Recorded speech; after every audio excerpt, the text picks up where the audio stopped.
बिस्मिल्लाहिर्रहमानिर्रहीम। अस्सलाम वालेकुम, सुबह बखैर और खुश आमदीद मॉर्निंग विद फरा में।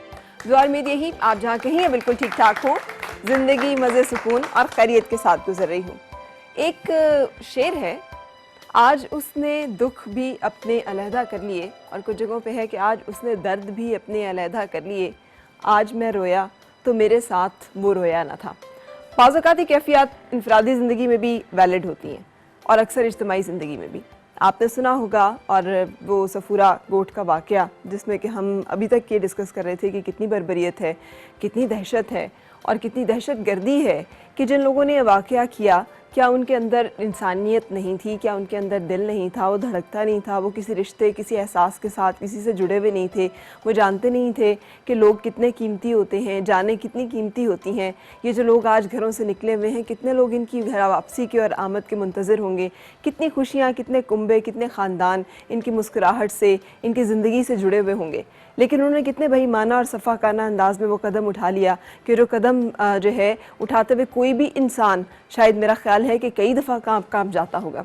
और फिर उससे बड़ी हैरानकुन खबर जो हमें सुनने को मिली वो ये थी कि हाईली एजुकेटेड लोग थे जो कि दहशतगर्दी की इस कार्रवाई में मुलव्विस थे। और मुलव्विस होने का मतलब ये है कि एक IBA, एक मास्टर्स इन इस्लामियात और फिर इसके साथ इसी तरह चारों जो हैं वो बड़े पढ़े लिखे लोग, और पढ़े लिखे भी अच्छे इंस्टीट्यूट से, अच्छी जगहों से, इदारों से। तो सवालिया निशानी पैदा होता है जो शेर जो मैंने सबसे पहले पढ़ा है कि आज उसने दर्द भी अपने अलहदा कर लिए, आज मैं रोया तो मेरे साथ वो रोया ना था। आखिर ऐसी कौन सी खलीज हाइल हो गई, आखिर ऐसी कौन सी दूरी है कि जो आ जाती है और हमारे इदारे, भले वो मजहबी कोई इदारे हों, भले वो मदरसे हों, भले वो बहुत मॉडर्न एजुकेशन के इदारे हों, वो कौन सी ऐसी चीज़ है जो देने में नाकाम है कि जिसके साथ हमारे जो नौजवान नस्ल है या हमारे नापुख्ता जहन जो हैं वो इस दहशतगर्दी का शिकार हो जाते हैं, इसकी लपेट में आ जाते हैं। आखिर वो कौन से नारे हैं जो उन्हें इतने दिल फरेब लगते हैं और इतने उनके अंदर जगह बना लेते हैं, और वो कौन सी खाली जगह है जो इतनी ज़्यादा है उनके अंदर कि जिसे भरने के लिए फिर इस तरह की चीज़ें और इस तरह की कार्रवाइयाँ और इस तरह के लोग जो हैं वो आ जाते हैं और वो उनके दिमाग को मुसख्खर कर लेते हैं। आखिर वो दिमाग इतने नापुख्ता क्यों है, आखिर उनकी तरबियत में वो जो कमी है, वो खला है, वो कौन छोड़ता है, वो किस लिए रह जाता है। ये तमाम सवालिया निशान हैं कि जिनको हमें बहुत एड्रेस करना पड़ेगा अगर हमने अपने मुल्क से वाकई इस तरह की सोच और रवैये को ख़त्म करना है जो कि असल जड़ है, बुनियाद है इस दहशतगर्दी की। बददियानती भी है, उसके साथ साथ नालायकी भी है, उसके साथ साथ करप्शन भी है, लेकिन सबसे बड़ी जो बात है वो सोच की है कि जिस सोच के साथ हम समझते हैं कि जो हम कर रहे हैं वो ठीक है, जो हम कर रहे हैं वो मुनासिब है, जो हम कर रहे हैं वो जायज़ है। और जब कोई भी इंसान अपनी गलती का इतराफ़ और इकरार करने के बजाय उस पर झूठ के पर्दे डालना शुरू कर दे और ये समझे कि वो जो कुछ कर रहा है उसके साथ वो किसी भी दूसरे शख्स को धोखा दे लेगा या बेवकूफ़ बना लेगा, तो ये एक ऐसा रवैया है कि जिसको एड्रेस करने की ज़रूरत है। और ये वो रवैया है जो कि आज तक हमारे यहाँ पर अनएड्रेस जा रहा है। बड़ी ज़रूरत है कि हम अपने घरों के अंदर अब इस चीज़ को डिस्कस करना और सोचना शुरू करें, बैठें आपस में। और वो जो माँ बाप की नशिस्तें हुआ करती थी बच्चों के साथ, जहाँ पे मुख्तलिफ ज़िंदगी की मौज़ूआत और लाइफ स्किल्स और उसके साथ साथ ज़िंदगी की ऊँच नीच के बारे में बात की जाती थी, उसके बारे में दोबारा से बात की जाए, उन्हें समझाया जाए, बताया जाए। हमारे इर्द गिर्द तेज़ी से बदलते हुए माहौल के जो असरात हैं उनका मुकाबला करने के लिए उनकी सोच के अंदर बहुत सारी तब्दीलियों की ज़रूरत है, उनको बहुत सारा कुछ घर से बताने की ज़रूरत है। जब तक ऐसा नहीं होगा तब तक बदकिस्मती से एक ऐसा मुल्क जहाँ पर कि बेरोज़गारी है, जहाँ पर कि फ्रस्ट्रेशन है, जहाँ पर कि बहुत सारे नौजवानों को लगता है कि उन्हें जायज़ तरीके से अपना मुस्तकबिल बनाने का मौका नहीं मिल सकता, वो इस तरह के बहुत सारे मामलात का शिकार और उनमें मुलव्विस जो है होते रहेंगे, जो कि एक परेशान कुन बात है। सो ज़रूरी है कि अब जबकि गर्मियों की छुट्टियाँ होने जा रही हैं और हम सब लोग एक दूसरे के साथ इकट्ठे होंगे, बहुत सारा वक्त ख़ानदान इकट्ठे गुजारेंगे, तो उसमें हम इन तमाम चीज़ों को एक मौका समझ कर ज़रूर बात करें आपस में और ज़रूर डिस्कस करें और दुआ करें उसके साथ साथ ये कि हमारा मुल्क जो है वो दहशतगर्दों से, दहशतगर्दों की सोच से और उनकी कार्रवाइयों से हमेशा पाक और महफूज रह सके। आज का जो शो है उसकी तरफ मैं आपको लेके चलूँगी।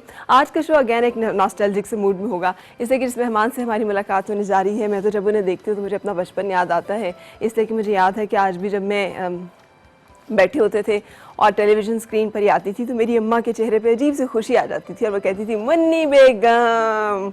और उसके साथ ही मैं कभी अपनी अम्मा को देखा करती थी, कभी स्क्रीन पे इनको, कभी अम्मा को, कभी इनको। मुझे समझ नहीं आती थी कि आखिर ऐसी ख़ास बात है क्या।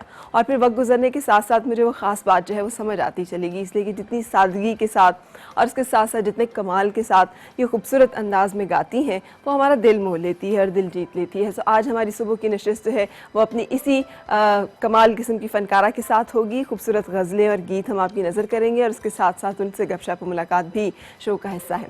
और इसके अलावा आज चूँकि मैं अभी गर्मियों के हवाले से जिक्र करी थी छुट्टियों का, तो छुट्टियों में मैं चाहूँगी कि ज़रूर हम सब बाहर निकलें और अपने मुल्क के जो मुख्तलिफ़ खूबसूरती और मुख्तलिफ़ हिस्से उन्हें एक्सप्लोर करें। और आज मैं आपको ना दोबारा से कुछ एपिसोड्स रह गए थे हमारे नारान कागान के सफ़र की, वो दिखाऊंगी। वैसे तो उस सफ़र के बारे में मुझे लगता है कि वजह से नहीं, रोज़ाना अगले दिन दादाजी को याद कराना पड़ता था कि वो कहानी फिर आगे क्या हुआ था।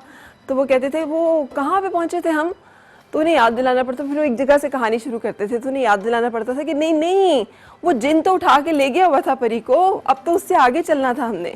तो हमारा भी सफ़र जो है वो कुछ इसी तरह के ब्रेक्स में चल रहा है। लेकिन आज जो सफ़र है उसके बारे में आप देखेंगे कि पाकिस्तान को अल्लाह ताला ने किन खूबसूरत इलाकों से, खूबसूरतियों से, वादियों से, पहाड़ों से, उसके साथ साथ आबशारों से नवाजा है। क्योंकि अब हम एंटर हो गए थे शुगरान से नारान कागान की तरफ और नारान तक पहुँचे हैं और फिर उसके बाद कागान की तरफ भी चलेंगे ताकि आप वो तमाम खूबसूरतियाँ जो है हमारे कैमरे की नज़र से अपने घर में बैठे इंजॉय कर सकें। और ज़रूर प्लान करें गर्मियों में इन इलाकों में जाने का। ब्रेक के लिए रुक रही हूँ, ब्रेक के बाद होगी फिर आपसे मुलाकात।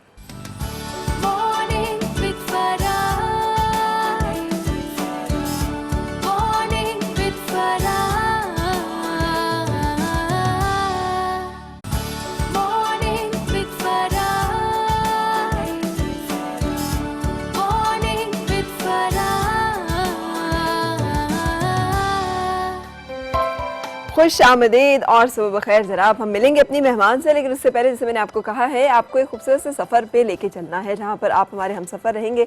नारान से जब हमने कागान की तरफ सफ़र का आगाज़ किया तो रास्ते में कुछ पड़ाव, कुछ जगहों पे कुछ रुकते हुए, कुछ बातें करते हुए हम चले थे। वो सफ़र जो है वो आप देखेंगे और इन्जॉय करेंगे। अभी उसके बाद वापस आएंगे तो आपकी मुलाकात मुन्नी बेगम से और खूबसूरत गीत और गज़लें, फरमाइशें अपनी जो है वो आप लिख रखिए, कॉल करके शो में शामिल हो सकते हैं और हमें नोट करवा सकते हैं।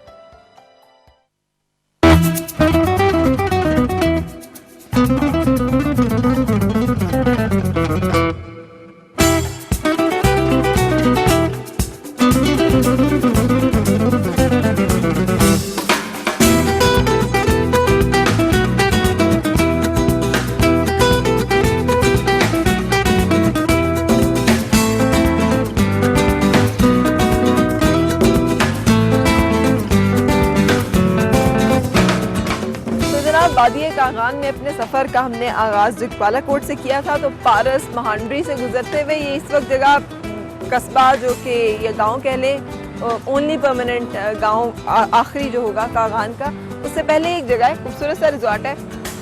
क्या नज़ारे हैं, क्या वादियाँ हैं। और वादी कागान जो है 160 किलोमीटर लंबी ये वादी है। और इस वादी की जो कमाल बात यह है कि ये गर्मियों में तो बहुत सारे लोगों के लिए जैसे कहते हैं जन्नत की तरह पुरफ़ज़ा एक मकाम है। इस तरह से तेज़ बहता हुआ दरियाए कुनहार जो कि पूरी रवानी के साथ बहता है। ट्राउट मछली यहाँ पर जगह जगह आपको स्टॉल्स में मिलेगी। पीछे बर्फानी ये चोटियाँ, उसके साथ ये देवदार के बड़े हसीन जंगलात, चरागाहें और ये तमाम नज़ारे जो कि देखने वालों को दावत नज़ारा देते हैं। हम यहाँ पर रुके खाना वाना खाने के लिए और दरियाए कुनहार के किनारे बैठकर खाना खाने का अपना ही लुत्फ़ और अपना ही मज़ा है।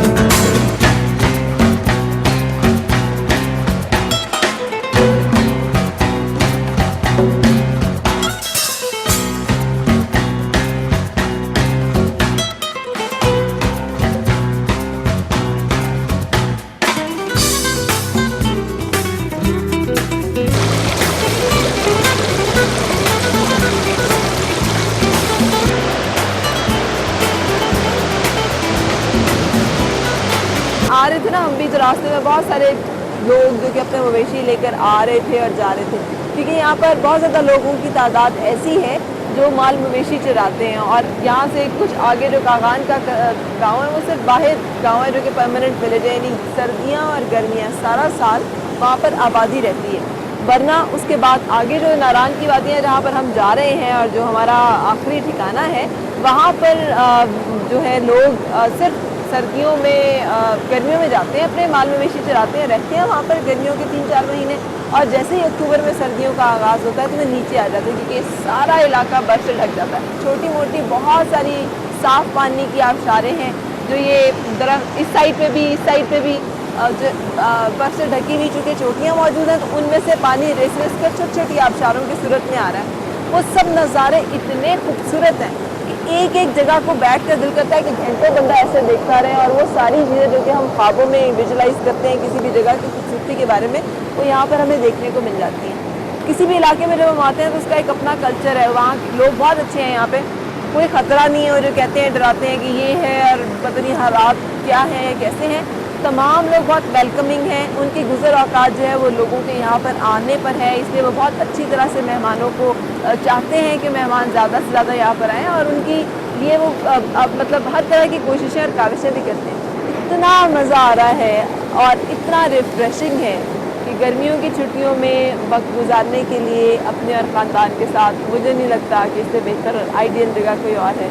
और ये जो असल पाकिस्तान की तस्वीर है, हमें इसको पूरी दुनिया में बताना है, और उसी सूरत में मुमकिन है जब हम खुद इन चीज़ों को वैल्यू करेंगे, प्यार करेंगे, और फिर इस प्यार का इजहार भी करेंगे और इसको बढ़ाएंगे। तो यहाँ आने का मकसद भी है ना, प्यारे पाकिस्तान का प्यारा सफ़र, जहाँ पर आप और मैं एक दूसरे के हम सफ़र।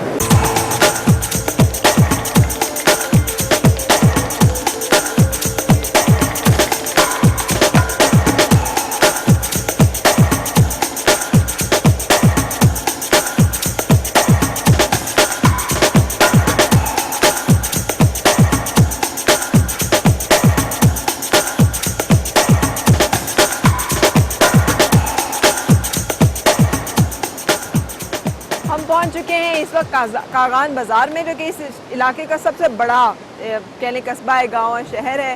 3000 की आबादी है, और इस बाज़ार में आपको छोटी मोटी ज़रूरत की तमाम चीज़ें मिलती हैं। ज़रा दरमियाने दर्जे के कमरे के से लेकर ज़रा सस्ते कमरों तक हर एक चीज़ें मैसर है। लेकिन जिस ज़माने में सीज़न होता है तो सीज़न के दिनों में कुछ भी सस्ता नहीं होता, चीज़ें खासी एक्सपेंसिव मिल रही होती हैं।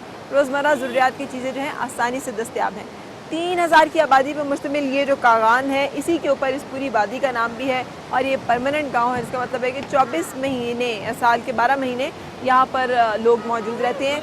बाकी इलाकों में ये होता है कि गर्मियों में तो जाते हैं नारायण की तरफ, और सर्दियों में सब लोग नीचे आ जाते हैं। खासा पुरौनक है, और आपको इसमें एक नज़र मैं ज़रूर दौड़वाऊँगी ताकि आप देख सकें कि क्या क्या चीज़ें इस वक्त इस बाज़ार में, नारायण बाज़ार में अवेलेबल हैं। चलो, रहते हो नीचे? नीचे? अच्छा, ऊपर गए हो कभी? झील सैफुल मलूक गए हो? नहीं। नहीं, क्यों? नहीं। सारी दुनिया से लोग उसे देखने आते हैं, तुमने नहीं देखा वहाँ? ना। क्यों भाई, दिल नहीं चाहता? नहीं। अच्छा, क्या करते हो, पढ़ते हो? जी। किस क्लास में पढ़ते हो? 2 में। आजकल स्कूल खुले हुए हैं? जी। यहाँ पे स्कूल में समर वेकेशंस नहीं होती। कितने लोगों की आबादी है ये? ये तकरीबन छोटे बड़े 1 लाख की आबादी होगी। अच्छा, और कितने का कमरा मिल जाता है आजकल के मौसम में? कमरा आजकल मुख्तलिफ रेट है यहाँ पे जी, कमरा है, कमरे का निज़ाम है, सस्ता भी है, महंगा भी है। सस्ता कितने का है, महंगा कितने का? सस्ता होगा कोई 1000 रुपए का, और महंगा? महंगे से महंगा 5000। आना चाहिए, बाइक्स पे खतरनाक नहीं है? है तो खतरनाक, लेकिन चलें एंजॉय करे इंसान। ये अच्छा, एंजॉय करे, भले खतरा हो। खतरा तो है, खतरा तो आप गाड़ी में आए तो वो भी है ही है खतरा। किस किस्म के खतरात हैं? तकरीबन खतरात तो कुछ इतने नहीं है, थोड़ी आगे डेंजरस है रोड, बाकी तो ठीक रखा हुआ है? जी जी तस्वीरें भी मैंने बनाई हैं? जी जी, बहुत ज्यादा पैसे भी निकलते हैं कहीं, या यहाँ के लिए खास तौर पे निकले? ये स्पेशल हम लोग हैं, जी, ये वो मोमेंट्स हमारी लाइफ के जो हम कभी भूल नहीं पाएंगे। देखा आपने, हर बंदे का जो यहाँ पे आ रहा है उसका कहना है ये वो मोमेंट्स है ज़िंदगी के, इसे भूल ही नहीं पाएंगे। सो आप भी अगर ऐसे यादगार मोमेंट्स गुजारना चाहते हैं तो कागान का रुख करना ही पड़ेगा।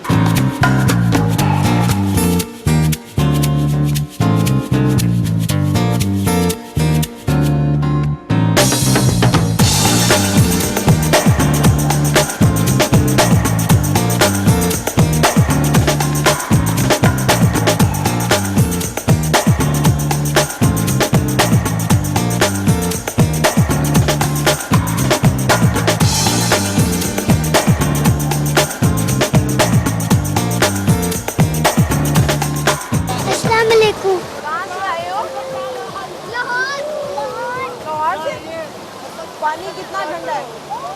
बहुत ठंडा है। कहाँ से आई हैं आप? मैं लाहौर से। लोहार से कैसा लग रहा है यहाँ पे आके? बहुत मज़ा आ रहा है, ठंडा पानी है, बहुत फ्रीजिंग वाटर है ना, बहुत ज्यादा ठंडा पानी है। हाँ जी, बहुत बहुत ज्यादा ठंडा पानी है। कहाँ कहाँ गए हैं? हम लोग शोकरान गए हैं और अब इधर आ रहे हैं। अच्छा, अब कहाँ जाने का इरादा है? अब नारायण जाएंगे, कागान जाएंगे, झील सेपन मुलुक जाएंगे। वाह जी वाह, जबरदस्त। जबरदस्त जी। कागान पूरी दुनिया में मशहूर है अपनी खूबसूरती की वजह से, बिल्कुल। और ऑब्वियसली ये ग्लेशियर्स जो है पिघल रहे हैं, पानी बहुत ठंडा है। हमने रेस लगाई है, कौन इधर से उधर तक जल्दी पहुंचता है। 1 2 3 गो।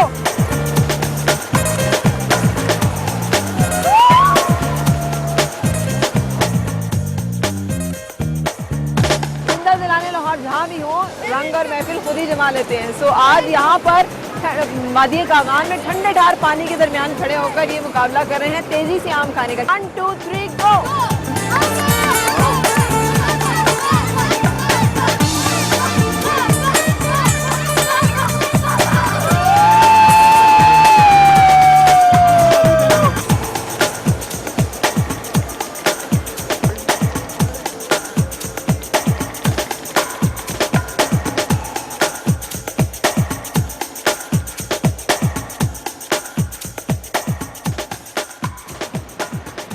जी जनाब, ये खूबसूरत सा मंजर है बलोदना का।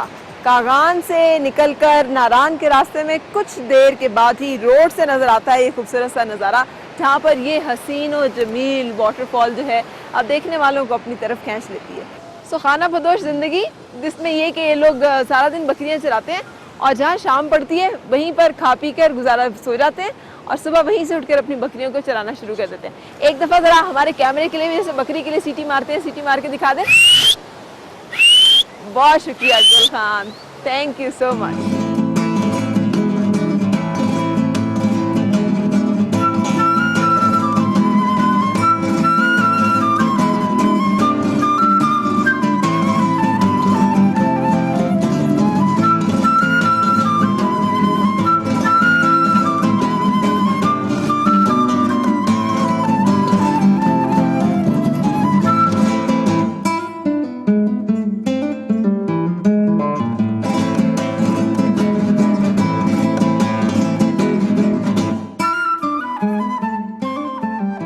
नारायण खुद तो खूबसूरत है ही, लेकिन वादी मानसरा की ये सबसे खूबसूरत वादी जो कि एक खूबसूरत नगीने की तरह है, जहाँ पर हमें दो बहुत हरी पीक्स के दरमियान रास्ते में सफ़र के दौरान बटल के मुकाम पर मिलता है मंजर ये मनूर पीक का। ये वही मनूर पीक है जिसके बिल्कुल पीछे आंसू झील है।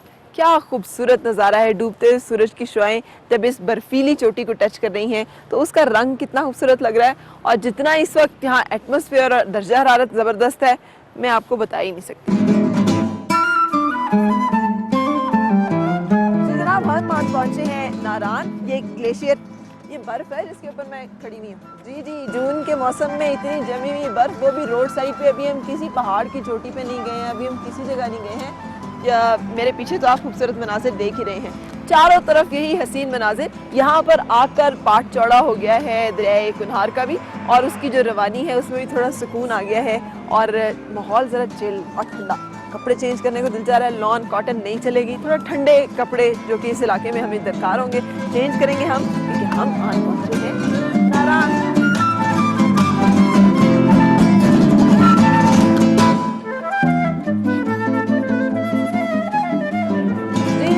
नारायण में एंटर होते ही ऐसे लग रहा है जैसे कोई स्नो फेस्टिवल लगा हुआ है। इतनी फेस्टिविटी है, मतलब हर तरफ रौनक हंगामा की। अभी हम शहर के अंदर दाखिल नहीं हुए, ये वो पहला आखिरी ग्लेशियर है जो कि नारायण के दाखिले के साथ ही है। और आप देख रहे हैं कि मनचलों ने कैसे इसको अपने लिए एक एक्टिविटी बनाया हुआ है। लोग वहाँ पे स्लाइड कर रहे हैं, स्नोमैन बनाए हुए हैं, फैमिलीज पूरी आई हुई हैं, खा पी रहे हैं, घूम फिर रहे हैं, गपशप कर रहे हैं, और ऐसे लग रहा है जैसे हम किसी एक ख़ास फेस्टिवल में शिरकत करने के लिए आ गए हैं। मुझे यकीन है कि बहुत मज़ा आएगा आगे जब नारायण के सफ़र पे हम जाएंगे, जो कि अब जीपों पे और बहुत सारी इस तरह की चीज़ों पे होगा।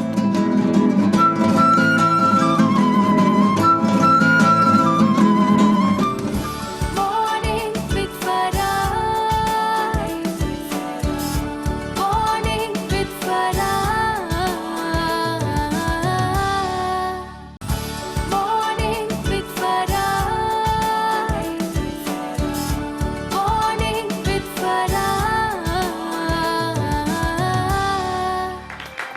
खुशामदीद और सबब खैर जनाब। मेरी आज की मेहमान के क्या तमगे और क्या इनके गाने और क्या इनके कसीदे में आपको सुनाऊं, इसलिए कि जो जानते हैं वो बखूबी जानते हैं कि मुन्नी बेगम क्या कमाल अंदाज में गाती हैं और एक अरसे से गा रही हैं, हमारे दिल जीत लेती हैं। बहुत सारे अवार्ड्स आपके हिस्से में आ चुके।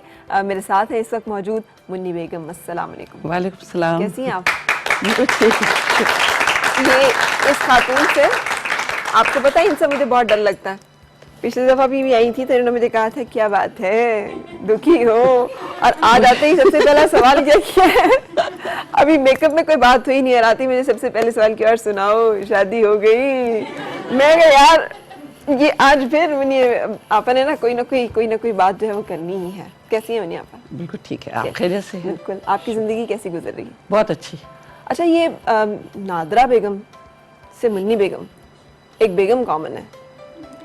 बेगम असल में मैं जहाँ की रहने वाली हूँ, मुर्शिदाबाद, अच्छा, वेस्ट बंगाल। वहाँ पे मतलब जो खातून जो होती हैं उनको बेगम कहा जाता है, जो सैयद फैमिली से होती हैं, और जो सैयद होते हैं उनको मीर कहा जाता है। तो मैं मीर ख़ानदान की पोती हूँ। मेरे जो दादा थे कपड़े वाले मीर साहब, अच्छा, तो उनकी पोती हूँ, तो उनके उसी सिलसिले से मुझे बेगम कहा जाता है। सही। अच्छा, और लेकिन मतलब लोग मुन्नी से नादरा तक का सफ़र करते हैं और आपने नादरा से मुन्नी तक का कर लिया। मतलब नादरा का नाम था तो मुन्नी बेगम क्यों ज़्यादा लोगों के सामने आया? जब स्कूल में पढ़ती थी मैं, तो उस वक्त तकरीबन 6-7 साल की थी, तो वहाँ पे ढाके में ईस्ट पाकिस्तान एजुकेशन वीक मनाया जाता था। उस पर एक दफ़ा मैंने हिस्सा लिया, तो 3 चीज़ों में, गज़ल और नात और जो वहाँ की बंगाली जो लोकगीत होती थी उस पे, तो वो तीनों पे मैं फर्स्ट आई। तो उस पे मेरे स्कूल को चैम्पियन ट्रॉफी जो होता है वो मेरे स्कूल को मिला। सही। क्यों फर्स्ट प्राइज मेरा स्कूल सबसे ज़्यादा लिया था। और आप मुन्नी से होंगी उस वक्त? उसकी वजह मैं थी, और मैं बहुत दुबली पतली सी, बहुत कमज़ोर सी थी। ठीक। तो फिर मेरे अब्बा को उन्होंने, मेरे जो प्रिंसिपल थे उन्होंने बुलाया, कहने का इसका नाम नादरा बेगम रखा, ये कहीं से नादरा लगती है। कहती इतनी छोटी सी, इतनी मुन्नी सी, दुबली पतली सी, इसको मुन्नी बुलाया कीजिए। फिर जब से मेरा नाम मुन्नी बेगम पड़ गया, लेकिन घर पे मुझे अब्बा मेरे मुझे मुन्नी माँ बुलाते थे। अच्छा, हाँ। इसका मतलब क्या हुआ? मुन्नी अम्मा, मैं छोटी सी अम्मी थी उनकी। अच्छा, इसका मतलब घर में रोब दाब था, हालांकि आप तो सबसे ये रोब छोटी प्यार थी। बहुत था। अच्छा, सबसे छोटी थी आप 7 बहन भाइयों में? मुझसे छोटी और थी, मुझसे 2 बड़ी। अच्छा, ठीक है, यानी आप तीसरे नंबर पे थी। पे। सही। तो इसके बावजूद मंझले का तो उमूमन बेचारा ना लाडलों में होता है ना। नहीं, ये पता क्या, जो तीसरे नंबर के जो बच्चे होते हैं ना, वो बहुत सेंसिटिव होते हैं। माँ बाप को हमेशा ब्लैकमेल करते हैं कि आप दूसरे को प्यार करते हैं, बड़े को, छोटे को, मुझे नहीं। और सबसे ज्यादा माँ बाप उसी को प्यार कर रहे होते हैं। अच्छा, ठीक है। तो आपके घर में रोब दाब था शुरू से? मेरा रोब 9-10 साल की उम्र से शुरू हो गया था। वाह। जब मैंने अपने घर को पूरा संभालने की कोशिश शुरू कर दी, तो मेरा रोब ऐसा था कि अब्बा को भी अगर कोई शिकायत अम्मी से होता था तो वो मुझसे करते थे कि आज तुम्हारी अम्मी ने मेरे साथ ऐसा किया। मैंने कहा अच्छा, मैं अम्मा से पूछूंगी। फिर अम्मा कहती थी तुम्हारे अब्बा ने भी मेरे साथ ऐसा किया। मैंने कहा अच्छा, अब्बा से भी पूछूंगी। तो यही करती रहती थी। तो 9-10 साल की उम्र से यानी आप इतनी समझदार और इतनी वो, और जिस बात का आपने जिक्र बड़े ही धीमे अंदाज में कर दिया, यानी घर की कुंभे की जिम्मेदारी अपने कांधों पे उठाना, वो भी 8-9-10 साल की नर्म नाजुक उम्र, और वो भी ये असल में वक्त की बात होती है, और अब आपके ऊपर होता है कि आप उसको किस तरीके से सॉरी कि आप उसको मैनेज करें। क्योंकि मैं जब 7-8 साल की थी तब मेरे अब्बा को बीमारी हो गया था, टीबी। उस जमाने में टीबी का कोई इलाज नहीं था, तो डॉक्टर ने अब्बा को कह दिया था कि 3 महीने से ज़्यादा नहीं बचेंगे। तो उसकी वजह से अब्बा ने मुझे टीचर बनाने के लिए म्यूजिक सिखाया। अच्छा, लेकिन वो किस्मत है कि वो टीचर तो अल्लाह नहीं ने बनी, स्टार बनाना फनकारा बन गई। अब्बा ने टीचर बनाना था, अल्लाह ने स्टार बनाना था। क्या बात है। अच्छा, बातें तो हम करते रहेंगे, लेकिन मैं अपनी फरमाइश से शुरू कर दूं अगर इजाजत हो तो? सही। अच्छा, तो अभी जो आप गुनगुना रही थी, तुम पूछो और हम ना बताएं, वहां से शुरू कर लेते हैं। बिस्मिल्लाह। अभी दिल टूटने वाली बात आज भी है। नहीं बात नहीं ना मुन्नी, आप बात लगा से कहते दिल टूटने वाली बात आज भी है, क्या करें। तुम पूछो और मैं ना बताऊं, ऐसे तो हालात नहीं। तुम पूछो और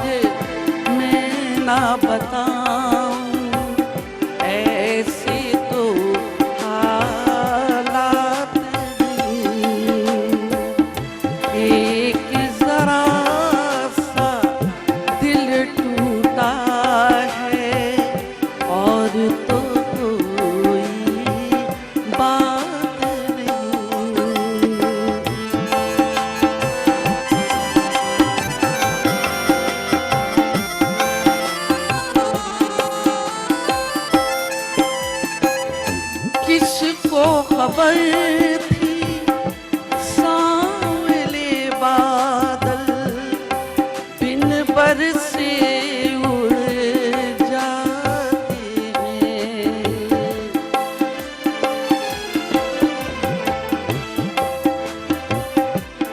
किसको खबर थी सांवले बादल बिन बरसे उड़ जाते हैं। सावन आया लेकिन अपनी किस्मत में बरसात नहीं। सावन आया लेकिन अपनी किस्मत में बरसात नहीं।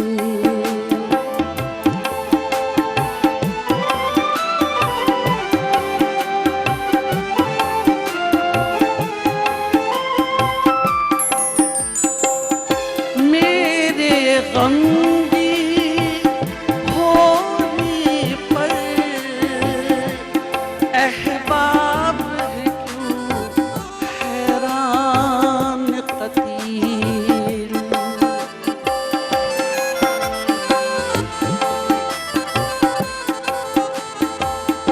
मेरे गमगी होने पर अहबाब है क्यों हैरान कतील। जैसे मैं पत्थर हूँ मेरे सीने में जज्बात नहीं। जैसे मैं पत्थर हूँ मेरे सीने में जज्बात नहीं। तुम पूछो मैं ना बताऊं ऐसे तो हालात नहीं।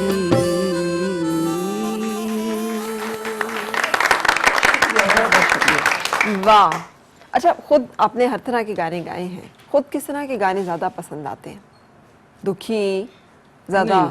अच्छा, नहीं। मुझे हर किस्म खैर मैं गाती हूँ, मैं रिंदाना, सूफियाना, आशिकाना सारी गज़लें गाती हूँ। सही में रिंदाना वाली जो है वो ज़्यादा वो लोग बहुत मशहूर होती कहते हैं। हैं कि सबसे ज़्यादा मतलब ख़वातीन में अगर किसी ने किसी रिंदाना ने गाया म्यूजिक गाया तो है सबसे तो ज़्यादा ख्वातीन और मर्द में भी मर्दों में भी। सबसे ज़्यादा मैंने गाया हुआ है। तो इसमें क्यों, ये क्या खास, क्यों ऐसा रहा?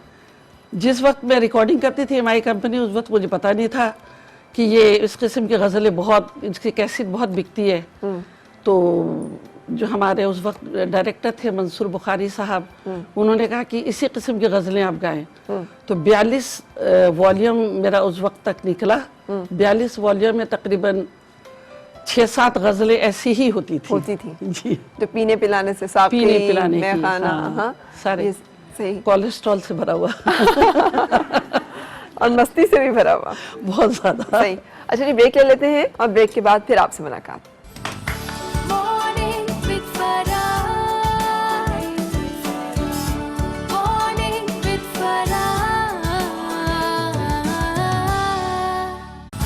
Morning with Farah. Morning with Farah.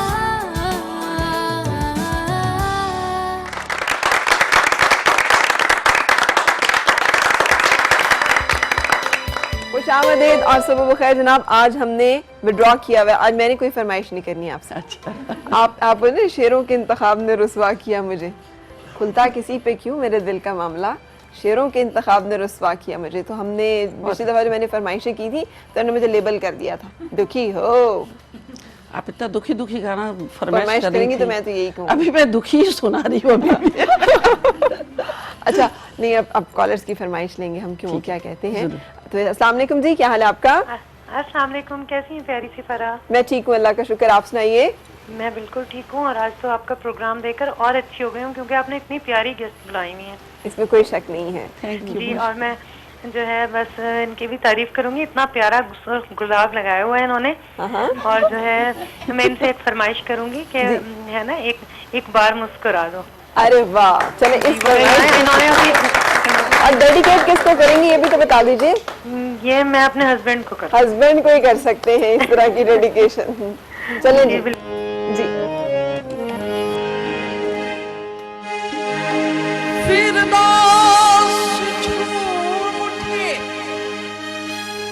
फजा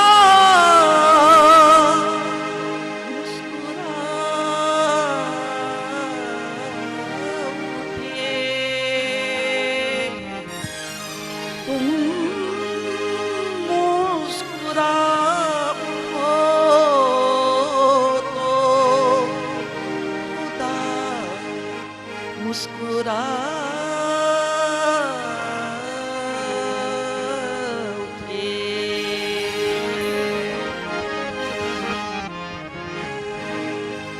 एक बार मुस्कुरा दो, एक बार मुस्कुरा दो, एक बार मुस्कुरा दो, एक बार मुस्कुरा दो, एक बार मुस्कुरा दो, एक बार मुस्कुरा दो, एक बार मुस्कुरा दो, एक बार मुस्कुरा दो, एक बार मुस्कुरा दो, एक बार मुस्कुरा दो।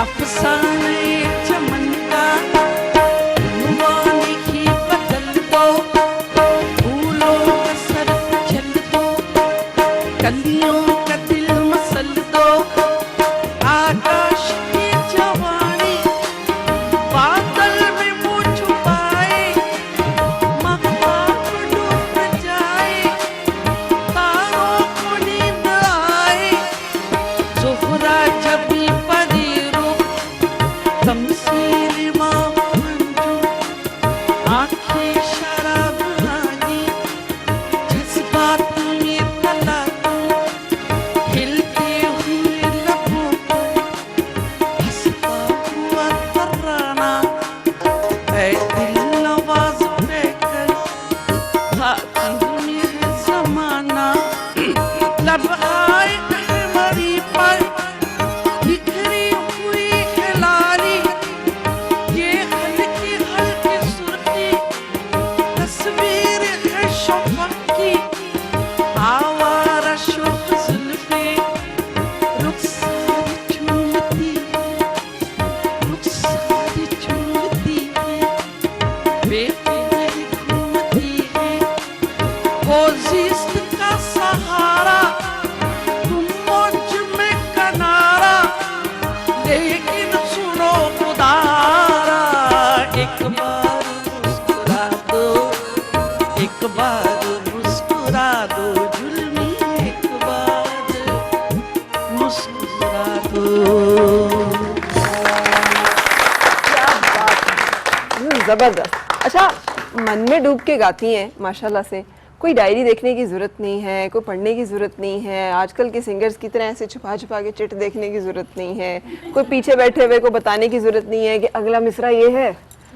तो ये क्या कमाल है। ये जब मैं छोटी सी अपने उस्ताद से सीखती थी तो एक दफ़ा उस्ताद जी ने मुझे कहा कि हाँ कल क्या बताया था तुम सिखाओ, बताओ मुझे। तो मैं किताब ढूंढने लगी, कहने की क्या करी, मैंने कहा मैं किताब ढूंढी, उस पर सर मैंने लिख के रखा था। कहने का अगर ये किताब गुम गया तो फिर तो तुम्हारा मौसीकी ख़त्म हो गया, फिर तो तुम्हें कभी भी नहीं मिलेगा। मैं मुझे अजीब सा लगा, मैंने कहा सर क्या करूँ, कहने मुँह ज़बानी याद करो। अच्छा, अपने फन को अपने अंदर रखो। सही। तो लेकिन तो उसके बाद से फिर मुझे तकरीबन 200 गज़लें ऐसी हैं जो पूरी याद है मुँह ज़बानी। माशाल्लाह, क्या बात है। और वो बाज़ों का वैसे तो आप पे माशाल्लाह गर्दिश वक्त का कोई असर नहीं है ना, गुलाब का फूल जितना ताज़ा है उतनी आपकी शख्सियत भी आज तरोताज़ा है। थैंक यू, बहुत शुक्रिया। तो हाफिजा भी माशाल्लाह उतना ही ताज़ा है। तो इसके लिए कुछ खुराक की खासियत है या फिर ये क्या कमाल है कि आपको बातें भूलना नहीं शुरू होती ना? कमाल असल में इसका ये है कि मैं खाने पीने पे बहुत एहतियात करती हूँ, वॉक करती हूँ रोज़ाना 45 मिनट, माशाल्लाह। और मैं जौ का खाना ज़्यादा खाती हूँ और सब्ज़ी बहुत खाती हूँ, और मछली जो रेड मीट है उससे बहुत परहेज करती हूँ, तो उससे मेरा वज़न काबू में है, कंट्रोल में है। सही। लेकिन एक और बात भी बड़ी कमाल है आपके अंदर, दिल की खासी साफ है आप, है ना? दिल की बहुत बेधड़क बात कह देती हैं वैसे, कोई कोई सोचती है? हाँ, कुछ नहीं, जो दिल में होता है, जिसको मैं घर पे भी ऐसी हूँ कि अगर कोई बात मुझे बुरा लगे तो मैं मुंह पर उनके बता देती हूँ कि ये गलत है, ऐसे नहीं करो। उनको थोड़े से देर के लिए बुरा लगता है, लेकिन बाद में कहते हैं कि नहीं बाजी ठीक कह रही थी। सही कह, सही। अच्छा ठीक, कॉलर्स की सुन रहे हैं कि आपकी सुन रहे हैं? अच्छा हम कॉलर्स की सुन लेते हैं, आपकी भी दोनों फरमाइश रख के आगे पीछे पूरी कर देंगे। अस्सलाम वालेकुम जी, क्या हाल है आपका? वालेकुम अस्सलाम, बहुत खुशी हो रही है आज। अस्सलाम वालेकुम मुन्नी बेगम, कैसी हैं आप? जी बिल्कुल ठीक हूँ, खैरियत। इतना अच्छा लग रहा है आपको यहाँ देख के, मन गुनगुना उठता है, मुंह भी गुनगुना रहा है, हर चीज गुनगुना रही है आपको देख के। तो बहुत शुक्रिया, बहुत मेहरबानी। और बल्कि मैं भी गुनगुनाऊंगी, आपसे कहूंगी आपने यही गाना अब हमें अपनी आवाज में गा के सुना। जी जरूर जरूर। आवारगी में हद से गुजर जाना चाहिए, आवारगी में हद से गुजर जाना चाहिए, लेकिन कभी कभार तो घर आना चाहिए। वो भी अपने अपने और आपने जरूर सुनाना है, पर आपका बहुत शुक्रिया। बिल्कुल सही, अच्छी खातून उनको बुलाया आपने, है ना? बहुत शुक्रिया, थैंक यू सो मच। ये अल्लाह ताला की खास इनाम होता है किसी पे कि उसको देखकर लोगों के दिल में मोहब्बत जागे ना, और ये आप पे है बेहद। बस ये अल्लाह की बहुत मेहरबानी है और आप लोगों की सबकी मोहब्बत और दुआएं हैं मेरे साथ कि आप लोग इतना मुझे पसंद करते हैं, चाहते हैं, बहुत अच्छा लगता है। कमाल तो आपका भी है इसमें। आंटी बड़ी जिस पे डिस्टर्ब हो रही है जी, अभी कह रही है हमारी फरमाइश चुरा ली, माइक दीजिएगा इन्हें। आपने भी यही फरमाइश की थी? हमने भी यही की थी। अच्छा ये जरा मर्दाना किस्म की फरमाइश है, ख्वातीन के मुंह से थोड़ी मुझे अजीब सी नहीं, बस मुझे यही सुनना है, बस आपको यही सुनना है। आवारगी में हद से गुजर जाना चाहिए, आवारगी में हद से गुजर जाना चाहिए, लेकिन कभी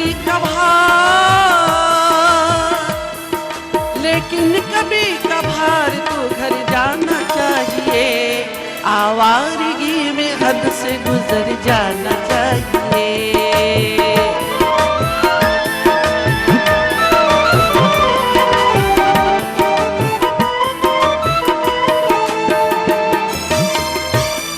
मुझसे बिछड़ के इन दिनों किस रंग में है वो,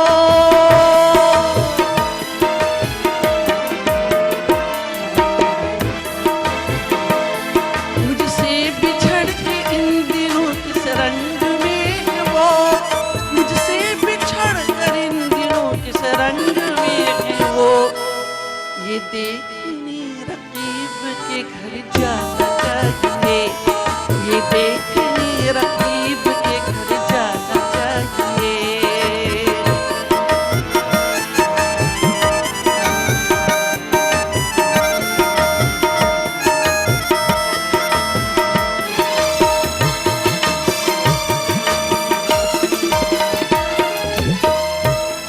नादान जवानी का ज़माना गुजर गया,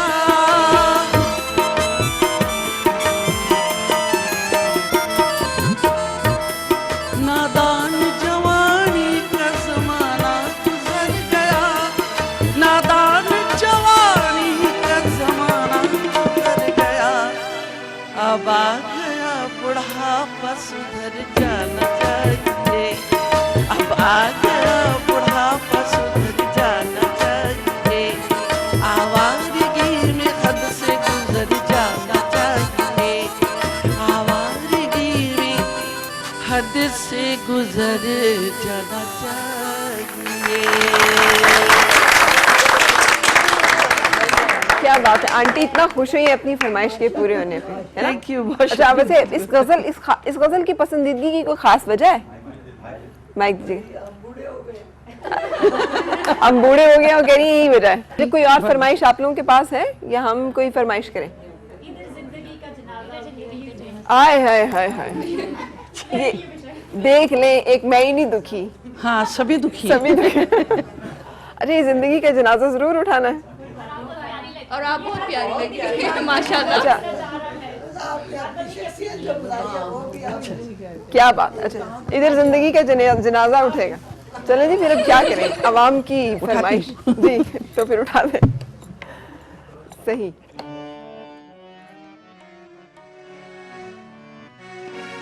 इधर जिंदगी का जनाजा उठेगा, उधर जिंदगी उनकी दुल्हन बनेगी। इधर जिंदगी का जनाजा उठेगा, उधर जिंदगी उनकी दुल्हन बनेगी। कयामत से पहले कयामत या रब मेरे सामने दुनिया लुटेगी।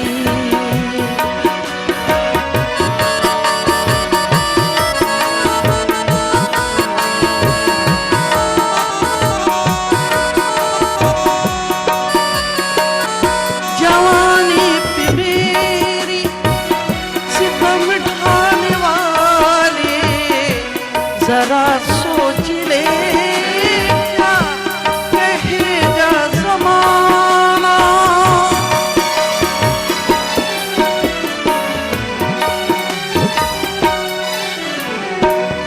जवानी पे मेरी सितम ढाने वाले जरा सोच ले, क्या कहेगा ज़माना। इधर मेरे अरमान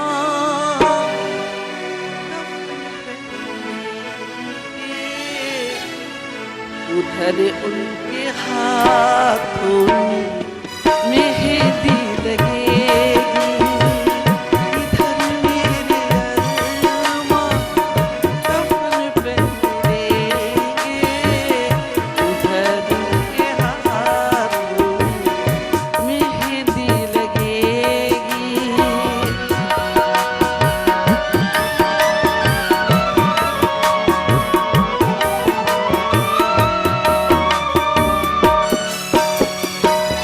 उधर वो भी चुप है, इधर मैं भी चुप हूँ।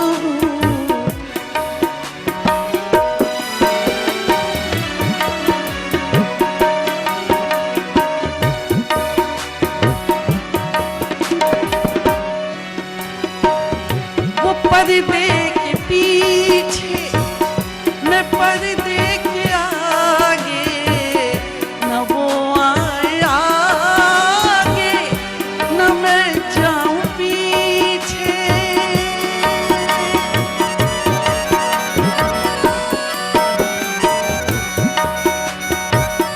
वो पर्दे के पीछे, मैं पर्दे के आगे, न वो आए आगे, न मैं जाऊं पीछे।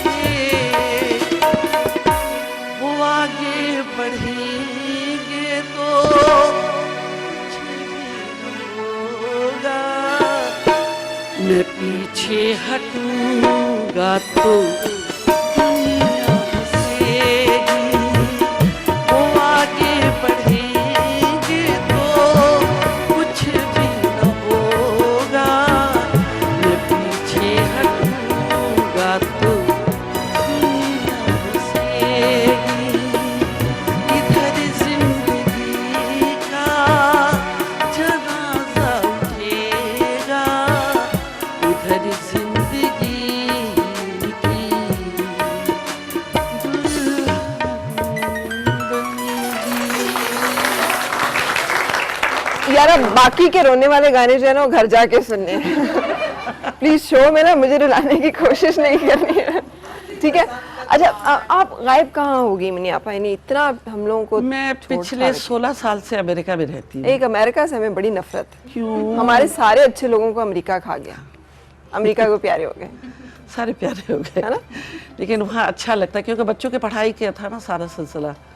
मेरी 2 बेटी 1 बेटा है, वो वहाँ पे पढ़ रहे हैं। बड़ी बेटी मेरी इंशाल्लाह अब सॉफ्टवेयर इंजीनियर बनने वाली है। अच्छा माशाल्लाह, शादी हो गई है उनकी। अच्छा। छोटी वाली जो है वो CPA करी है, उनकी भी शादी हो गई। अच्छा। और जो बेटा है अभी वो CPA कर रहा है। तो मुन्नी बेगम पार्ट 2 हमें कोई नहीं नजर आएगा? पार्ट 2 कोई भी नहीं, कोई बनना ही नहीं चाहता है। मेरी जो नवासी है वो कहती है मैं डॉक्टर बनूंगी। अच्छा। और जो मेरा जो नवासा है वो 8 साल का कहता है कि वो ऑथर बनेगा। अच्छा। और साइंटिस्ट बनेगा। मैंने कहा अच्छा ठीक है, तो तजुर्बा मुझ पे ही करना। मैंने कहा अच्छा। कहता नन्ना तुम्हारे ऊपर किताब लिखेगा। मैंने कहा ओके सही। अच्छा जी, कॉलर भी हमारे साथ है। अस्सलाम वालेकुम जी, क्या हाल है आपका? अस्सलाम वालेकुम फराह। जी जी, हाँ ठीक ठाक हूँ, आप सुनाओ, आप कैसे हो? मैं अल्लाह का शुक्र, आपकी दुआएं। अच्छा फराह, सबसे पहले तो thank you very much gift का, मुझे गिफ्ट मिल गया था। चले शुक्र है। ठीक है जी। अच्छा, मुन्नी बेगम को तो हम लोग सब बहुत पसंद करते हैं। बहुत असल में शुक्रिया। मैं थोड़ा परेशान हूँ, तो मैं थोड़ा सा आपसे एक डिस्कस करना चाहती हूँ। जी। मेरे जो बहनोई है वो मुन्नी बेगम को बहुत ज्यादा पसंद करते थे, अभी है वो हयात माशाल्लाह से। हाँ। मगर ये कि उनकी वो ICU में है, उनके लिए कोई अच्छा सा ना गजल उनको डेडिकेट कर दे। चलिए अल्लाह ताला उनको कोई सेहत, सा भी, क्या उनकी सेहत के लिए दुआ करें कि अल्लाह ताला हम दुआ अल्लाह करेंगे। उनको जिंदगी दे, और सेहत दे, आप इंशाअल्लाह, दुआ कर दें, खास तौर पे इंशाअल्लाह। इसलिए कि बाज़ बंदा जिसको इंशाअल्लाह। पसंद करता है उनकी दुआएं ज्यादा कारामद होती नहीं, हैं। अल्लाह उनको सेहत दे, इंशाल्लाह उनके लिए बहुत दुआ करेंगे। अब ये मुश्किल सी फरमाइश आपने डाल दी, कौन सा गाना उनके लिए करेंगे? लज्जत गम बढ़ा दीजिए, कोई भी गजल जो मरीज़ है। मोहब्बत, मरीज़ मोहब्बत उन्हीं का फसाना। हाँ हाँ, मरीज़ मोहब्बत उन्हीं का फसाना, सुनाता रहा दम निकलते निकलते। मरीज़ मोहब्बत उन्हीं का फसाना, सुनाता रहा दम निकलते निकलते। मगर जिक्र शामी अलम जब के आया, चराग सहर बुझ गया जलते जलते। मरीज़ मोहब्बत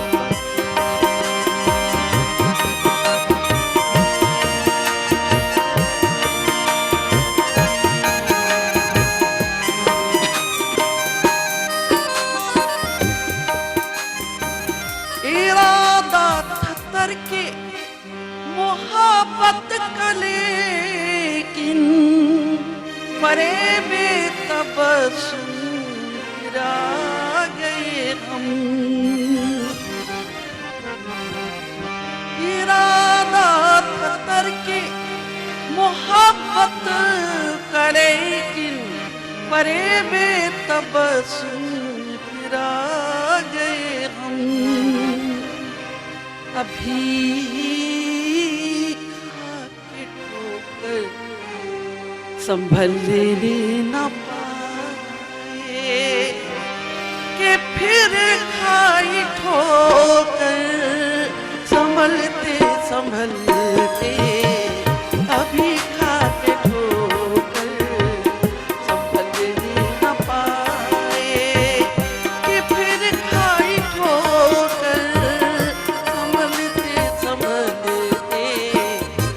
मरीज़ मोहब्बत।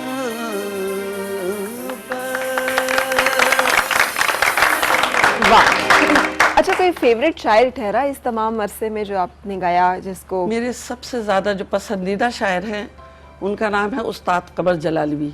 अच्छा, हमने इनका नाम कम सुना या, है ना? बहुत साहिब दीवान शायरों में शायद उनका शुमार नहीं है उस तरह। लेकिन वो उस्ताद कहलाते थे। मैं जब 71 में वहाँ से ढाका से मैं हिजरत करके आई पाकिस्तान कराची, तो वहाँ पे मैंने गज़ल वज़ल गाना शुरू किया। उस ज़माने में मैं गाती थी ऐ मेरे हमनशी चल कहीं और चल, और भी उनकी बहुत, कभी कहा ना किसी से तेरे फसाने को, कब मेरा नशे मन अहले चमन गुलशन में यार ये तो गा दे। हाँ गा दूंगी, लेकिन स्टोरी तो सुना लूँ। तो ये सारी गज़लें मैं गाती थी। तो मैंने किसी से सुना था कि उनको भी बहुत शौक था कि हमसे मिले। जब मैं उनसे मिलने के लिए गई 1975 में, तो पता चला कि 74 में वो उनकी वफात हो चुकी। हाँ, फिर मुझे बहुत अफसोस हुआ कि मैं उनसे मिल नहीं सकी। और आपने गाया उन्हें इतना ज़्यादा? सबसे ज़्यादा गाया ही मैंने उनको। मतलब बंगाल में भी थी तो वहाँ पे भी मैं गाती थी उनकी गज़लें। सही। तो लोग वहाँ, जो बंगाल के जो लोग थे, वो लोग भी बेइंतहा पसंद करते थे उर्दू शायरी, क्योंकि उनकी गज़लें जो है ना बहुत आसान होती थी। हाँ, अब आपने अमूमन बड़ा आसान म्यूजिक गाया है, कोई उसमें गिरे नहीं है रागों की और सुरों की, हालांकि क्लीन क्लासिकल हमेशा से रहा। मैंने थोड़ा सा कि क्योंकि जब मैं शुरू में आई थी 71 में, तो एक हमारे होते थे मंजूर जमाल साहब, वो प्रोग्राम ऑर्गेनाइज करते थे। तो उन्होंने मुझे सुना हुआ था कि मुन्नी बेगम कोई है वहाँ पे बांग्लादेश में, वहाँ पे गाती है वो ढाके में। तो उन्होंने मुझे एक प्रोग्राम पे बुलाया कि क्या प्रोग्राम पे आइए। तो मैंने कहा अच्छा आऊँगी, कौन है उसमें? कहने का कोई नहीं, बस मेहंदी हसन इकबाल बानो। मैंने कहा अल्लाह, इतना बड़ा आर्टिस्ट, उसके बीच में मैं जाऊँगी। मैं नहीं गई। 2-3 दफ़ा इन्होंने बड़े बड़े फनकारों का नाम लिया और मैं भाग गई। तो एक दफ़ा मेरी बड़ी बहन मेरे साथ जाती थी, उन्होंने कहा कि आप ऐसा क्या बोलते हैं कि प्रोग्राम में नहीं जाती है? बोले मैं बताता हूँ। पूछती है फनकार कौन है? कहने का बड़े फनकारों का नाम लिएगा तो ये जिंदगी भर नहीं जाएगी, इतना डरती है। सही। तो फिर कहने का कि मुन्नी बेगम प्रोग्राम पे आई है। मैंने कहा कौन है प्रोग्राम में? कहने कोई नहीं, ऐसी जो है फला है। मैंने कहा अच्छा, इसके सामने तो मैं गा लूंगी। सही। मैं उस प्रोग्राम पे गई, वो कस्टम का प्रोग्राम था, पहला प्रोग्राम मेरा। तो उन्होंने वहाँ पे मुझे ग्रीन रूम में बैठा के अंदर से ताला लगा के चले गए। अच्छा। थोड़ी देर के बाद आवाज़ आया, उल्फत की नई मंजिल को चला, और इकबाल बानो साहब आ गए। तो फिर मैं तो इतना डरी, मैं गुस्सा करी। मैंने कितना बड़ा आर्टिस्ट को बुला के मुझे क्यों बुलाया? तो बहुत इतना गुस्सा मैंने किया। तो उन्होंने कहा कि अच्छा ये गा के इंटरवल कर लेंगी तो फिर आप 2 गाना सुना के चली जाइएगा, 2 गज़लें। मैंने कहा ठीक है। वो चली गई, जैसे गा के वो आराम करने के लिए गई, मुझे उन्होंने 12:30 बजे बिठा दिया कि एक गज़ल खाली गा दिए। तो मैं आराम से गई और मेरे हमनशी मैंने आँख बंद करके सुनाया। जब क्लैपिंग की आवाज़ हुई तो आँख खोल के देखा तो जितने लोग गए थे वो सब वापस आ चुके थे। कोई भी खाने पे नहीं गया, इंटरवल नहीं किया। उसके बाद फिर मैं 3 घंटे मुसलसल सुनाती रही उनको। वो मुझे उठने नहीं दी। क्या बात। अरे वाकई बड़ी खूबसूरत गज़लें जिनका आप जिक्र करी हैं, मेरे हमनशी चल कहीं और चल, अब इस ये गज़लों का असल में थोड़ा सा मैंने माहौल चेंज किया था। पहले जो गज़लें हैं ना वो क्लासिकल में गाते थे, तो उसमें जो गज़ल के जो वर्ड्स हैं वो समझने में बहुत प्रॉब्लम होता था। मैंने क्या किया, जो आधा घंटे का जो गज़ल था उसको बिल्कुल सिमट के 5 और 6 मिनट में ले आई। और मैं पहली खातून, मतलब उस ज़माने में तो खैर लड़की थी कि एक मतलब दूबली पतली से लड़की, स्कूल से आई थी मैं, तो हारमोनियम बजा के गाती थी। ये बहुत बड़ी बात थी। सही, बिल्कुल। तो ये मेरा बहुत बड़ा मतलब मेरे ऊपर क्रेडिट था कि हारमोनियम बजा के मैं गाती। बिल्कुल सही। अच्छा फिदा साहब, अस्सलाम वालेकुम, क्या हाल है आपका? अस्सलाम वालेकुम जी, बिल्कुल ठीक ठाक। आप ठीक हैं? बिल्कुल, आपकी दुआएं, फरमाइए।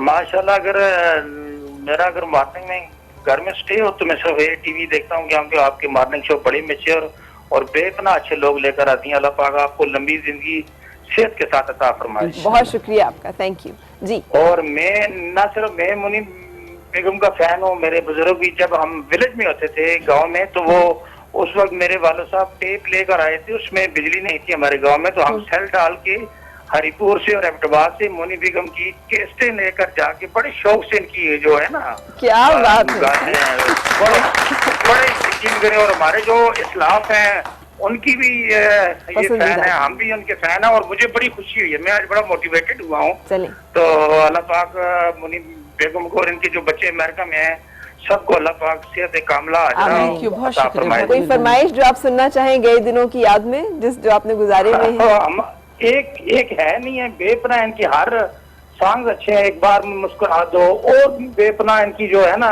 गज़लियात, जो उस्ताद कमर साहब की इन्होंने। चलिए फिर हम आपके लिए कोई एक मैं इनसे फरमाइश करती हूँ, वो सुनिएगा और एंजॉय कीजिएगा। मैं वही जा रही थी, कब मेरा नशेमन अहले चमन गुलशन में गवारा करते हैं, बिजली को पुकारा करते हैं, है ना, कुछ इसी तरह का था। वैसे आजकल हम भी थोड़ी थोड़ी देर के बाद बिजली को पुकारा करते हैं। क्या पुकारती रही, क्योंकि मैं समझती थी कि शायद इस्लामाबाद में जो है ना बिजली नहीं जाती होगी, लेकिन माशाल्लाह से आपको पता चला कि कैसे भरपूर तरीके से गई है। कितनी बर्फ गिरती है हमारे आशियानों हाँ, पर। लेकिन ठीक है, आहिस्ता आहिस्ता सब सही हो जाएगा। अच्छा तो हो रहा है। हाँ, इंशाल्लाह इंशाल्लाह इंशाल्लाह। ब्रेक अच्छा ले रहे हो हैं जाएगा। और ब्रेक के ये बाद इतनी बड़ी तकलीफ नहीं है जिसको बर्दाश्त ना किया जा सके। हाँ जी बिल्कुल, एक ब्रेक के लिए रुकते हैं और उसके बाद कुछ और खूबसूरत सी गजलें आपकी नजर। Morning with Farah. Morning with Farah. Morning with Farah. Morning with Farah.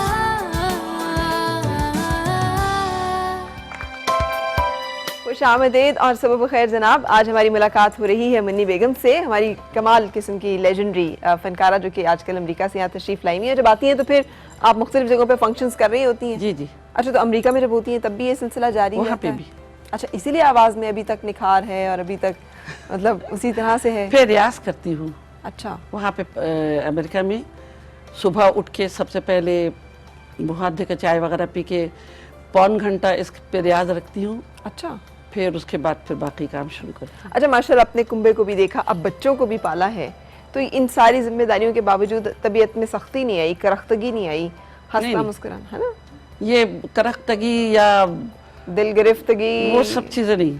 क्यों? वो पता क्या, वो सब आप रखे अगर अपने पास तो आपके चेहरे से फिर वो आना शुरू हो जाता है। सही। तो ये सब चीज़ें है नहीं ना, मैं किसी पे गुस्सा हूँ, नाराज़ हूँ, नहीं किसी से कोई शिकायत कुछ भी नहीं है। कुछ भी नहीं है? नहीं। क्या बात है, क्या मलंग आदमी है आप। खुश मलंग औरत है। हाँ चले, अच्छा है, अल्लाह ताला अगर किसी को इस दर्जे बेनियाजी दे दे तो ये उसका बड़ा कमाल होता है कि वो बेनियाज हो जाए मखलूक और उसके दुख और उसकी दी गई तकलीफों से। हो गया ठीक है यार, जो भी है। बहुत सब्र और बहुत शुक्र है अल्लाह का कि अल्लाह ने जो भी दिया बहुत, मैं समझती हूँ हज़ारों में बहुत अच्छा दिया। बच्चे भी बहुत अच्छे हैं, भाई बहन भी बहुत अच्छे हैं, मेरे परस्तार सब भी बहुत अच्छे हैं। सही।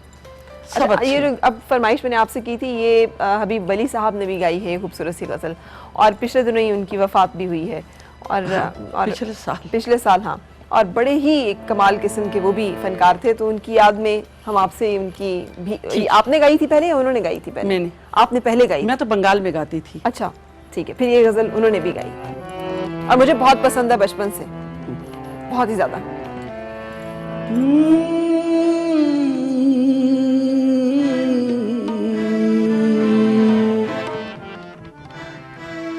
कब मेरा नशेमन नहले चमन गुलशन में गवारा करते हैं, कब मेरा नशेमन अहले चमन गुलशन में गवारा करते हैं, गुंजे अपनी आवाज़ों में, गुंजे अपनी आवाज़ों में, बिजली को पुकारा करते हैं, कब मेरा नशेमन अहले चमन।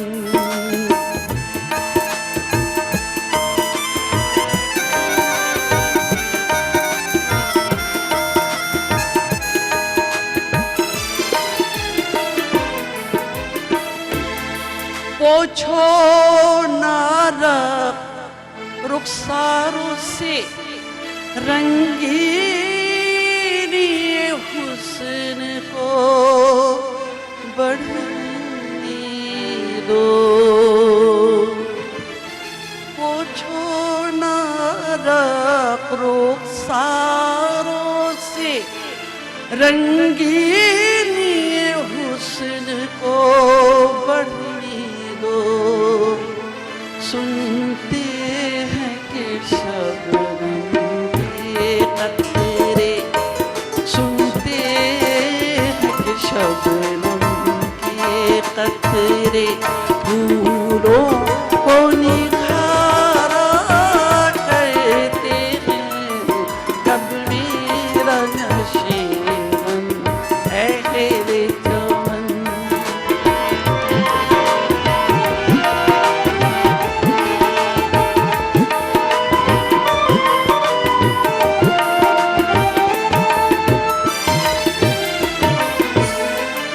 जाती हुई मैयत देख के भी अल्लाह तुम उठ कर आ न सके। जाती हुई मैयत देख के भी अल्लाह तुम उठ कर आ न सके। दो चार कदम दो चार कदम तो दुश्मन भी तकलीफ गवारा करते हैं। दो चार कदम तो दुश्मन भी तकलीफ गवारा करते हैं। मेरा नशीमन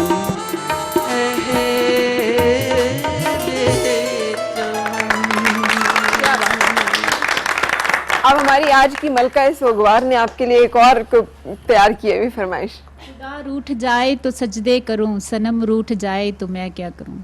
थैंक यू कह दें उसे। Thank you very much. नहीं सनम को वो तो आपने सुना है तुम रूठे हम छूटे। अच्छा जी वो क्या है? खुदा रूठ जाए तो सजदे करूं, अगर सनम रूठ जाए तो मैं क्या करूं। थम थम के बरस इतना न बरस कि वो न सके। वो आ जाए तो जमके बरस इतना बरस कि वो जा न सके।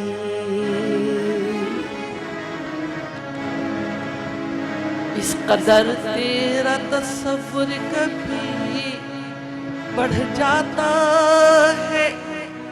आईना देखूं तुम तेरा नजर आता है। तेरी सूरत निगाहों में फिरती रहे। इश्क तेरा सताए तो मैं क्या करूं, हाय मैं क्या करूं। तेरी सूरत निगाहों में फिरती रहे।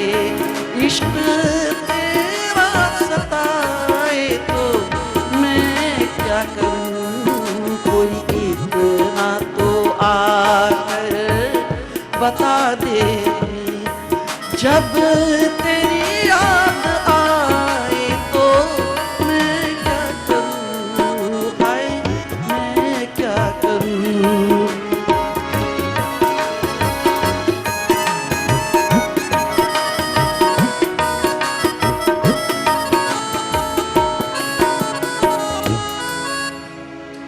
मैंने मांगी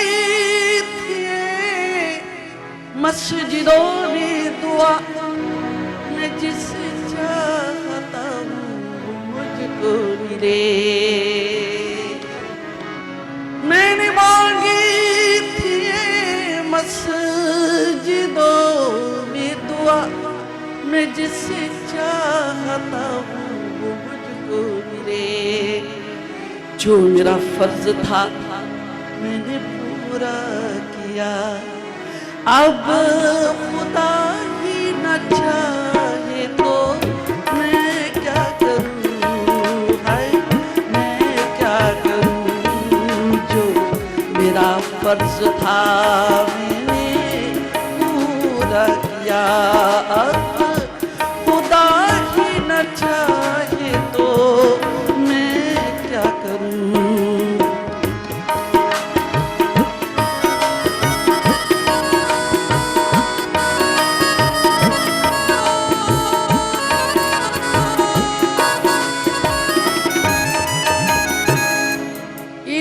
ईमान दोनों में तफरीक है, पर इन्हीं दोनों पे मेरा ईमान है। इश्क ईमान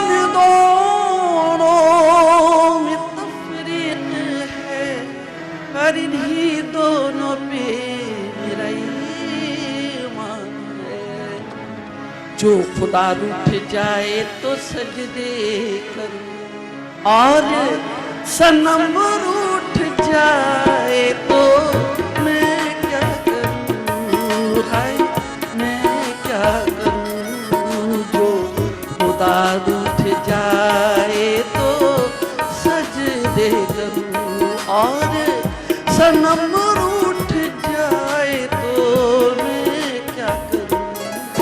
तेरी सूरत निगाहों में फिर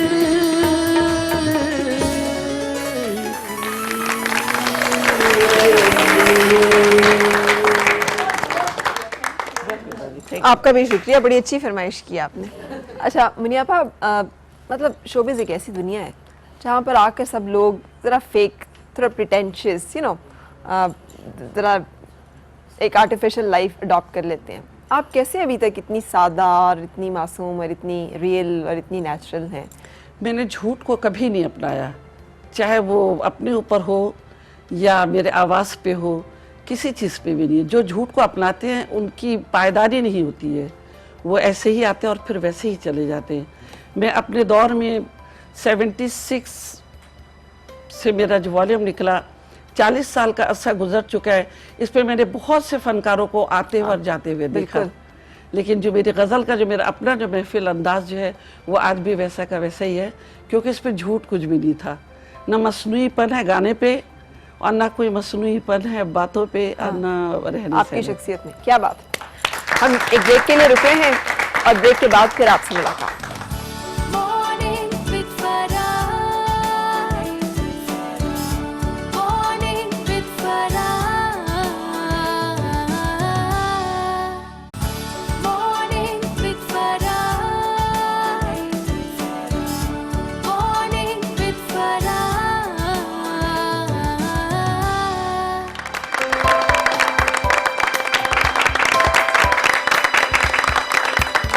खुश आमदीद और सुबह खैर जनाब। आज मुनी बेगम से हमारी मुलाकात रही और आपकी तशरीफ लाने का हमेशा बहुत शुक्रिया।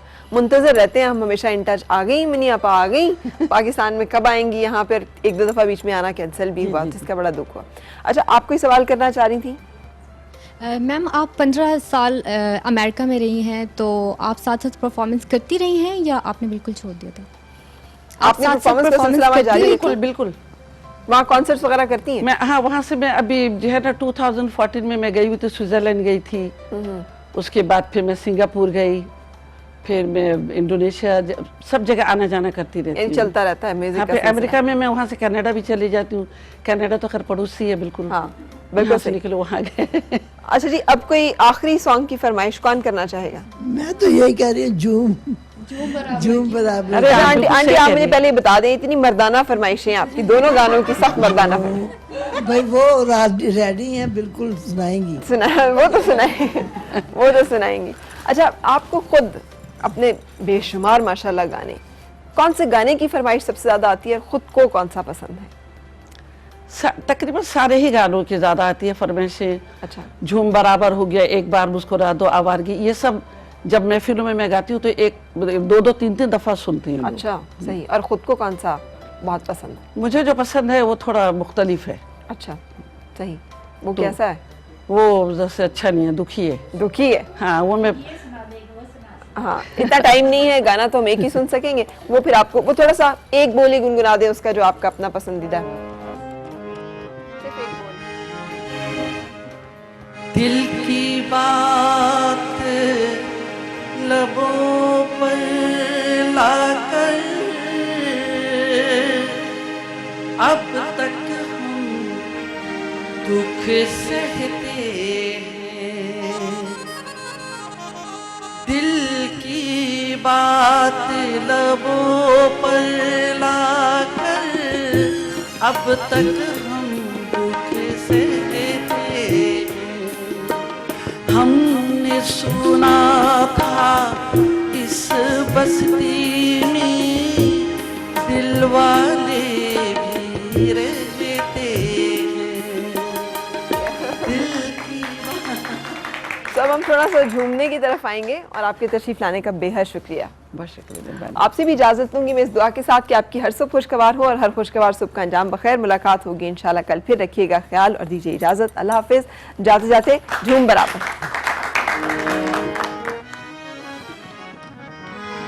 ना हरम में ना सुकून मिलता है बुतखाने में, चैन मिलता है तो साकी तेरे में खाने में।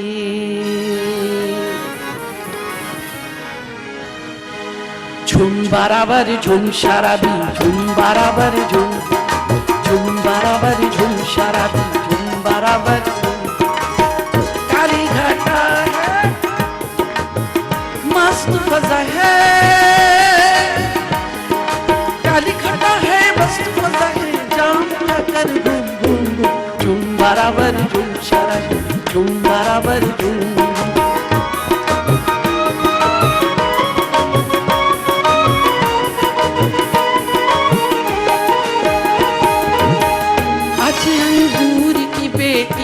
मोहब्बत करे रे शेख साहब नसीहत से बगावत करे रे, इसकी बेटी ने उठा रखी है सर पर दुनिया, ये तो अच्छा हुआ अंगूर को बेटा न हुआ।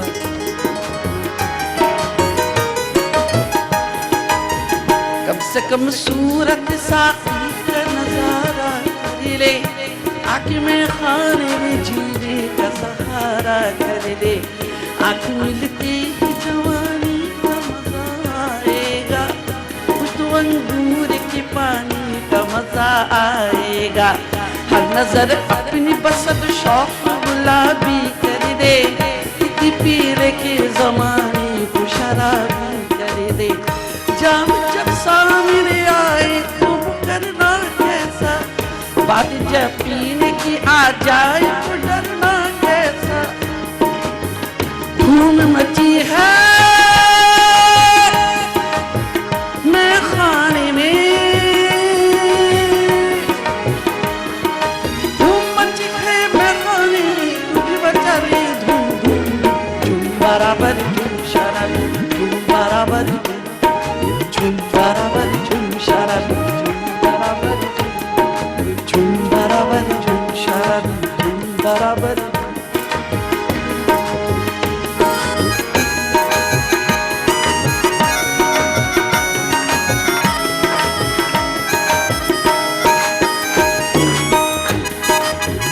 इसकी पीते ही तबीयत में रवानी आए, इसको बूढ़ा भी जो पी दे के जवानी आए। पीने वाले का मजा, इसके हर घूंट में पोशीदा है जीने का मजा। बात तो जब है तू मैं परस्तार बने, तू नजर डाल दे जिस पर मैं खार बने।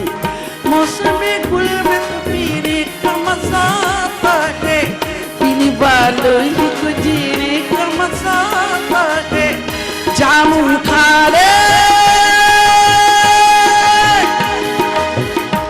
से लगा रे, जाम उठा रे मुझसे लगा दे, मुझसे लगा कि चुम चुम चुम चुम।